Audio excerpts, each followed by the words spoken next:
What are the ways in which government could improve the lives of all South Africans? In this video, David Ansara of the CRA unpacks this further. Where do we draw the line? I mean, it seems that we want to help, but helping may not be the best thing, especially in the form of UBI. But at the same time, you also want to create a robust economy, where people can actually get jobs and they can provide for their families and so forth.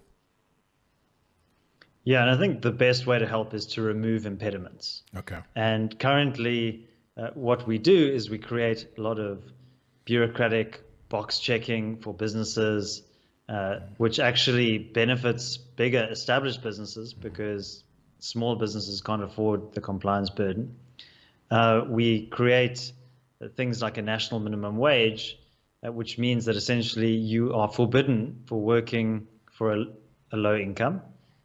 So, I mean, I think there's a lot of violation of this law anyway that's happening.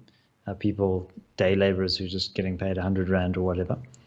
But, on the official level, you're not allowed to work for under 20 Rand an hour or about 3,500 Rand per month.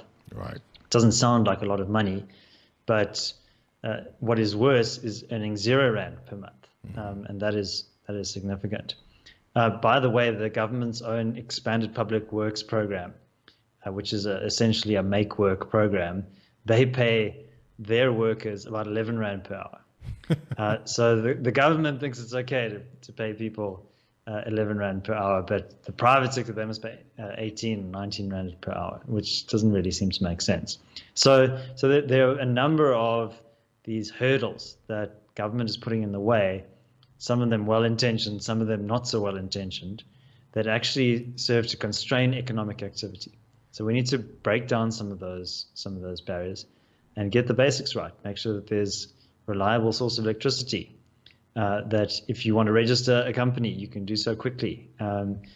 Another huge burden is, of course, Black economic empowerment. The fact that you have to cede equity of your business to another partner who doesn't necessarily have to, take any of the risks that you've had to take, or make the hard calls that you've had to take over the lifetime of that business.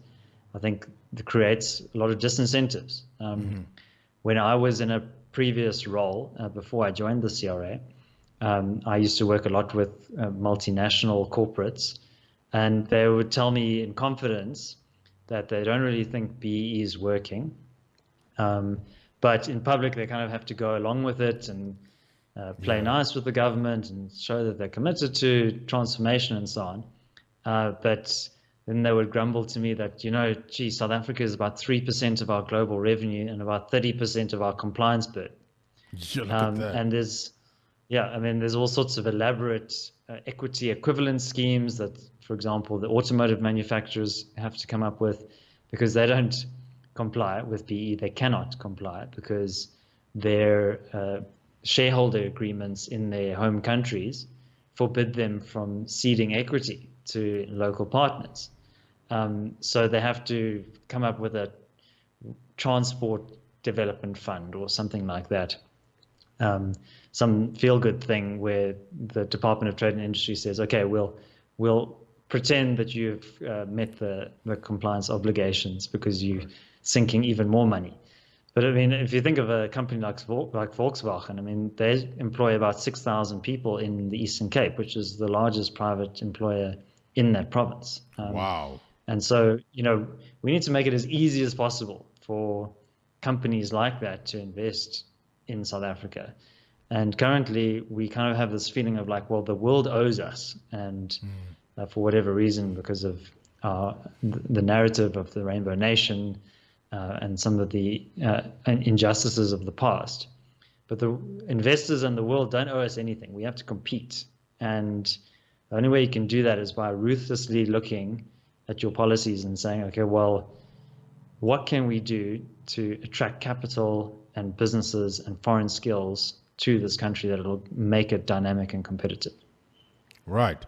I agree with that. I think that there are a lot of hurdles that that a lot of people at the bottom of the economic rung have to climb, and it's really not helping them at the end of the day. And I like what you said at the end, is that we have to be ruthless and check which policies are actually holding us back in the long run. And also, I also think that just going back to BEE. Who does it actually benefit? It seems like it only benefits the political elite who happen to be black. And then the people that it's meant to help, it's not helping them at all. Because, I mean, if you look at our unemployment rate, it has gone up. Youth unemployment has also gone up. I mean, the numbers are not looking good, but yet people still support it.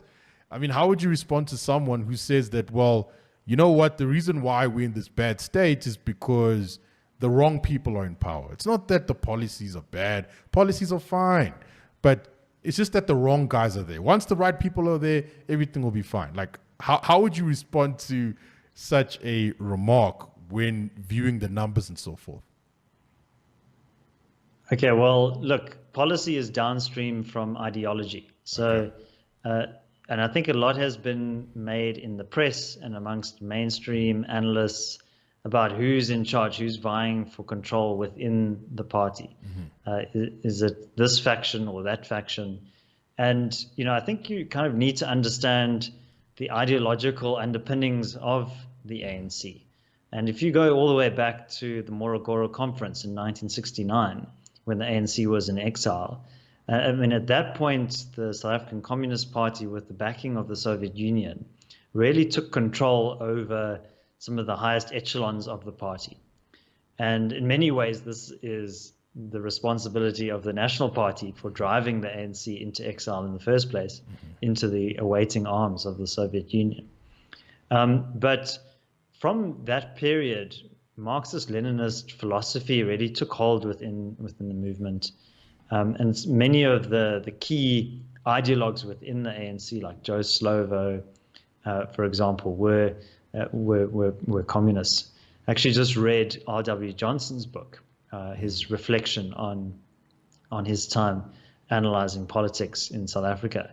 And, he noted as well that Nelson Mandela was also a member of the Communist Central Committee, which is something that was often kind of conveniently ignored. He later disavowed his communist background. He neglected to mention it in Long Walk to Freedom, his autobiography. And he also threw off the yoke of socialism in many ways at Davos in Switzerland in 1991, when he committed the South African government to being open for business and an integrated member of the global economy. But anyway, that's a bit of a sidetrack. But the point is that this ideological framework is still dominant within the ANC. And if you read policy papers, documents on the ANC's own website, you'll see a lot of reference to this kind of Marxist-Leninist philosophy. The National Democratic Revolution is the term you want to look out for. And that's really, it's a debate that we often have internally as well. To what extent is this just rhetoric, or is that really the kind of ideological underpinnings? I think it can be a bit of both. And certainly it's also a debate about whether some of the problems we see in the government are the result of incompetence or malice. And again, it's probably a combination of both factors. But the philosophy that guides policy is one that the state must be the central actor in the economy, must direct economic activity, and must allocate capital or resources to strategic projects. But the net consequence is that the state is then used and abused for advantage, for political advantage, for patronage. So when you find yourself confused as to why does the government keep doubling down on some of these policies which clearly haven't worked, then you need to kind of take a step back and say, well, what is the actual thinking and philosophy that is informing the application of policy? And that'll help you to understand the full context a bit more. Yeah, thanks for that. Because I think that philosophy and the overall ideology, a lot of South Africans are naive when it comes to that. A lot of them, and again, that's not to say I'm not trying to insult South Africans, just that in general, when I speak about the NDR and stuff, some of them don't even know and they actually vote for the ANC. And what I found to be very interesting is just that a lot of them tend to be focused on the personalities. And I think it's very easy to be focused on the personalities. I mean, you saw with Trump's presidency, I mean, again, people are focused on the personality as opposed to the philosophy. If you enjoyed this video, don't forget to give it a like, and you can access the full-length interview through the link in the description box below.